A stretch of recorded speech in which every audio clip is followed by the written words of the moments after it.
In front of me is HONOR MagicPad tool, and today I would like to show you how you can enable suggestion strip at the top of your keyboard.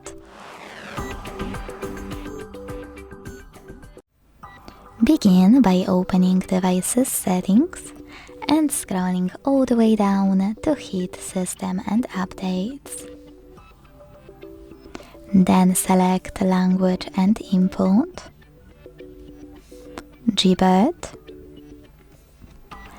click on Text Correction over here, and finally tap on grey switcher next to Show Suggestion Strip to activate it. When you finished, go back. As you can see, after that my suggestion strip was successfully enabled. Thanks so much for watching. If you enjoyed this video, leave a like, comment and subscribe. Bye!